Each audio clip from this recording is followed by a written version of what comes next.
ঐতিহ্যবাহী সিরাজগঞ্জ প্রেস ক্লাবে নতুন সাংবাদিকদের নাম প্রকাশ এবং পরিচিতি সভা অনুষ্ঠিত।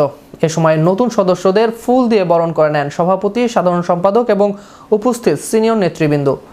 যে কয়জন নতুন সদস্য নেওয়া হয়েছে তাদের মধ্যে দৈনিক আইন বার্তা জেলা প্রতিনিধি মোহাম্মদ শাহ আলম অন্যতম। প্রান্তিক জনপদ তারস উপজেলার দেশিগ্রাম থেকে উঠে আসা উদীয়মান এই তরুণের ছিল চেষ্টা, শ্রম আর অদম্য ইচ্ছাশক্তি। পেয়েছেন সিরাজগঞ্জ জেলার সকল শ্রেণী পেশার মানুষের কাছে পরিচিতি, স্নেহ ও ভালোবাসা। তিনি বর্তমানে কাজ করেন জাতীয় দৈনিক Ain Barta, daily economic post এবং online channel magic Bangla TV ও লোকালয় নিউজ অনলাইন চ্যানেলে। সাংবাদিকতায় পেশাগত উৎকর্ষ সাধনের পথে আরও এক ধাপ এগিয়ে গেলেন দৈনিক আইন বার্তা পত্রিকার সিরাজগঞ্জ জেলা প্রতিনিধি মোহাম্মদ শাহ আলম।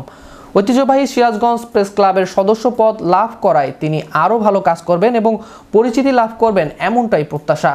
প্রেস ক্লাব সূত্রে জানা যায়, মোহাম্মদ শাহ আলম সিরাজগঞ্জ প্রেস ক্লাবের সদস্য পদের জন্য আনুষ্ঠানিকভাবে আবেদন করেছিলেন। তার সেই আবেদনের প্রেক্ষিতে এবং সংযুক্ত কাগজপত্র যথাযথভাবে যাচাই বাছাই শেষে সিরাজগঞ্জ প্রেস ক্লাবের কার্যনির্বাহী কমিটির একটি গুরুত্বপূর্ণ সভা অনুষ্ঠিত হয়।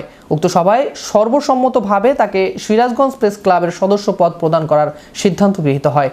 সিরাজগঞ্জ প্রেস ক্লাবের সভাপতি হারুনার রশিদ খান হাসান এবং সাধারণ সম্পাদক শরীফুল ইসলাম ইন্না স্বাক্ষরিত এক আনুষ্ঠানিক চিঠির মাধ্যমে তাকে এই সদস্যপদ প্রাপ্তির বিষয়টি নিশ্চিত করা হয়।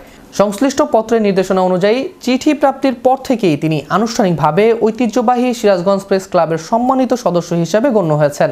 দৈনিক আইন বার্তার সিরাজগঞ্জ প্রতিনিধি মোহাম্মদ শাহ আলম ঐতিহ্যবাহী এই সংগঠনের সদস্যপদ লাভ করায় সিরাজগঞ্জ জেলায় কর্মরত সকল প্রিন্ট ও ইলেকট্রিক মিডিয়ার গণমাধ্যম কর্মীদের কাছে চিরকৃতজ্ঞ এবং শুভেচ্ছা জানিয়েছেন।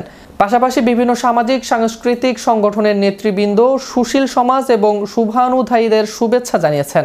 নতুন সদস্য হওয়ার সংবাদ পেয়ে শুভানুধ্যায়ীগণ শাহ আলমকে মোবাইল ফোনে ফুলেল শুভেচ্ছা ও আন্তরিক অভিনন্দন জানিয়েছেন। সহকর্মীরা আশা প্রকাশ করেছেন তার এই অর্জনের ফলে বস্তুনিষ্ঠ ও সৎ সাংবাদিকতায় আরও এক ধাপ এগিয়ে যাবেন শাহ আলম। তিনি সিরাজগঞ্জের গণমাধ্যমে আরও সক্রিয় ও গুরুত্বপূর্ণ ভূমিকা পালন করতে সক্ষম হবেন। এতে করে আসলে সাংবাদিক তৈরি হবে। আর আরও যারা আছে সাংবাদিকতার ক্ষেত্রে বাইরে বাইরে যারা আছে তারা সবাই মিলে সত্যিকার